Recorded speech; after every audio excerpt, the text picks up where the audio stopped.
Hello everyone and welcome back to the Military and Monetary YouTube channel and today's video on Soviet World War II medals and the basics in how to sort out the fakes.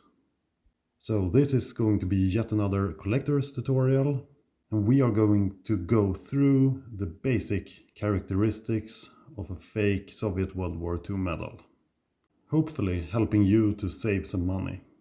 But before we start, I would like to make clear that yes, I've been collecting Soviet medals from the Second World War for the last 15-20 years, but I do not consider myself to be an expert.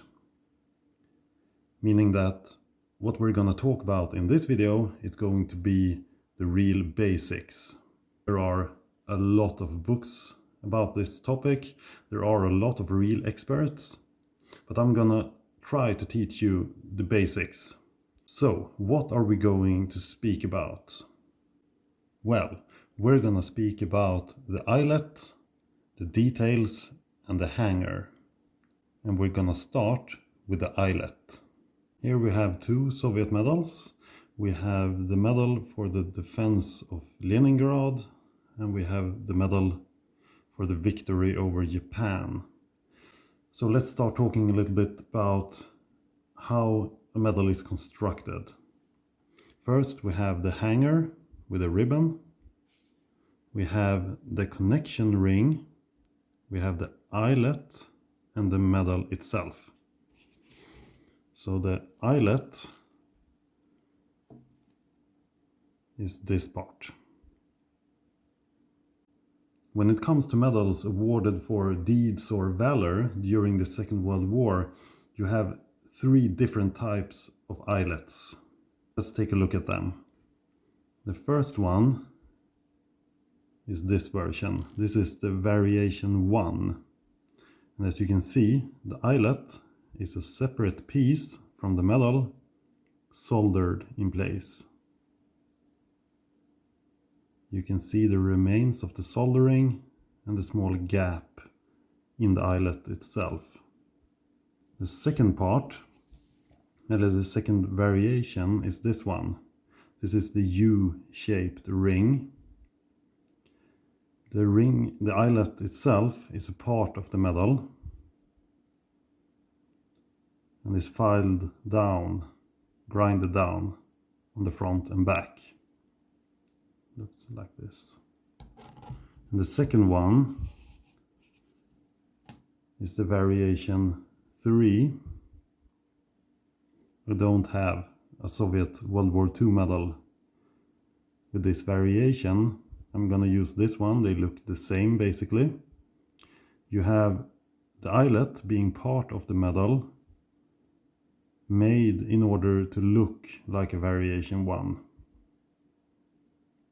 Looks like this. This version is also called WWII. This variation, the first variation, is seen on medals awarded during the Second World War. The second variation is seen on early post-war medals. A lot of the campaign medals, for example, they were established in 1945, meaning that if you qualified for it, you might have gotten it in 1946. The third variation, the WWII variation, was used later on medals awarded to people that, for example, were overlooked when the medal was first awarded.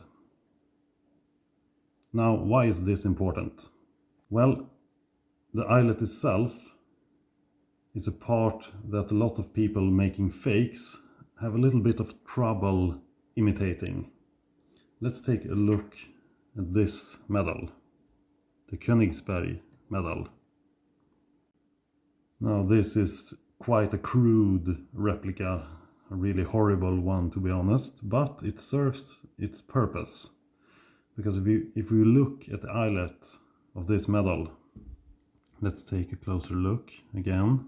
It looks like this. I'm not really sure what they've tried to imitate here. Most likely a variation 1. The eyelet is far too big. You don't have any gap in the eyelet itself. And the eyelet, it's also uneven. A variation 1 eyelet should be even and rather circular. Now, of course, Soviet army personnel, they wore their medals, so of course the eyelet itself can be a little bit disformed. But look at that one and compare it. The variation 2, as said, is a early post-war ring. This is the medal, the Prague medal. And just as the Japan medal, you can see it's U-shaped, slightly grinded down. It looks like this. It's a good idea just taking a little bit of time studying these different eyelet variations, because the people making fake Soviet medals, they quite often have a bit of a trouble imitating these rings. So let's move on to details, because details are really important. Let's take a look again on this horrible copy of the Königsberg medal. Just take a moment to look at the details.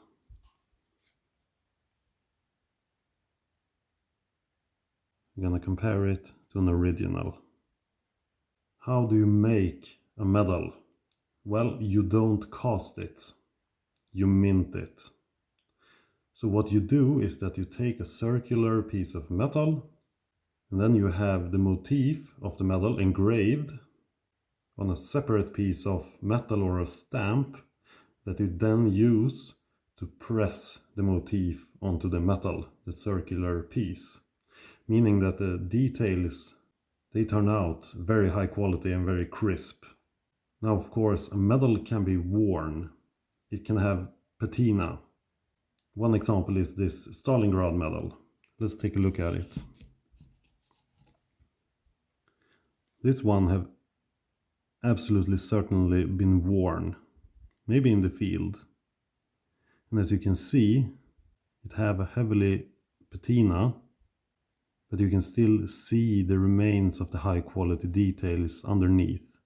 Because there is a difference in a medal being worn and the details being bad from the beginning. Let's compare these two again. Look at the rays around the star at the top. And look at the leaf at the bottom. This one first, highly detailed. And look at this. This one is casted, leaving out all the finer details. So once again, study pictures of original medals, look at the details.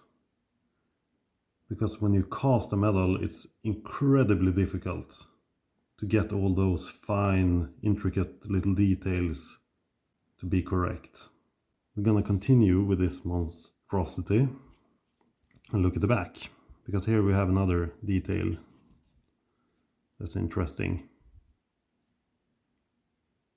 Original, fake. What we have here, this is really important. I guess you can see it, the small holes. What is that? You might wonder. Well, when you cast a medal, there is always a risk that air will stay within the mold. And that air will create small air bubbles, which will leave holes in the medal itself. So whenever you see a Soviet medal with small holes on the front or on the back, that's a big no-no. Because Soviet medals were never casted, always minted.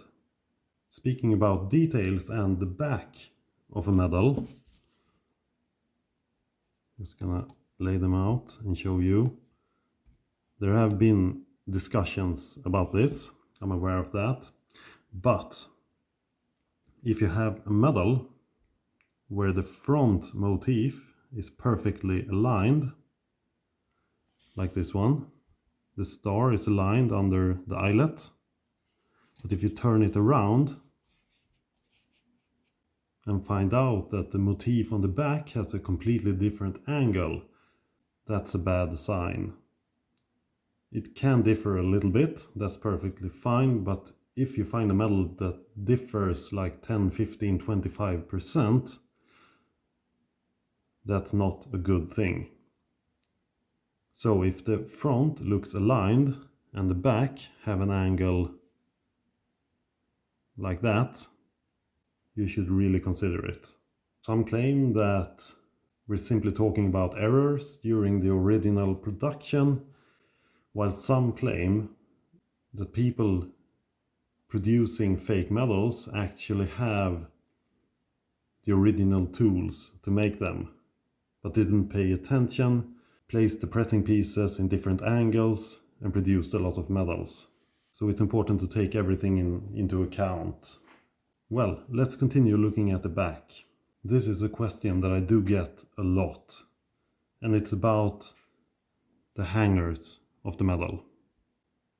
As you can see, we have 3 different types here, ranging from older to more modern.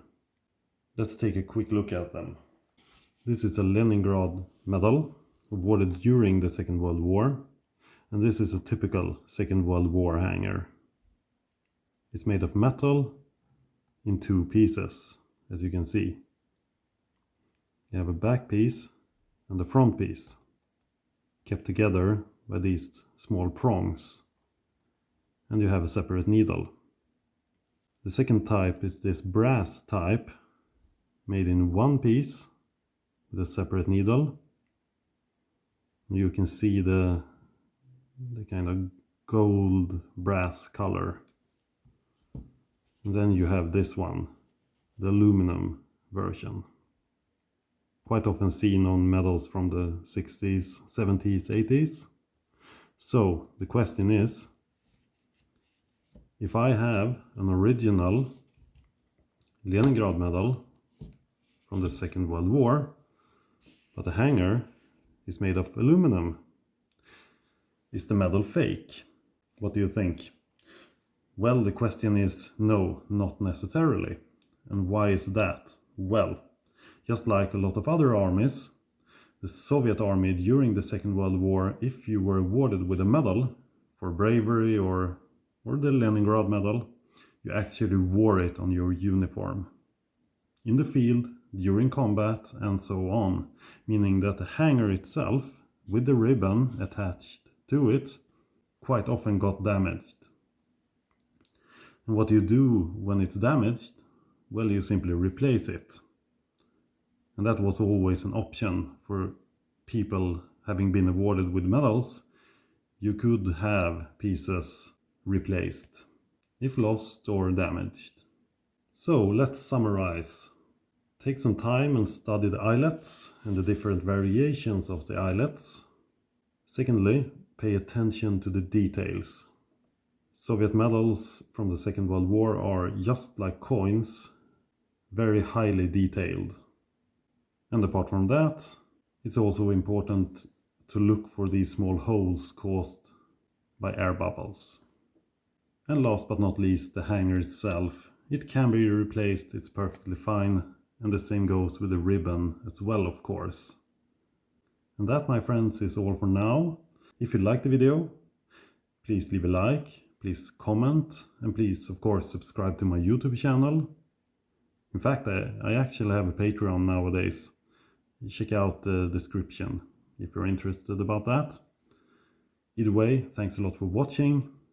See you next time. Bye bye.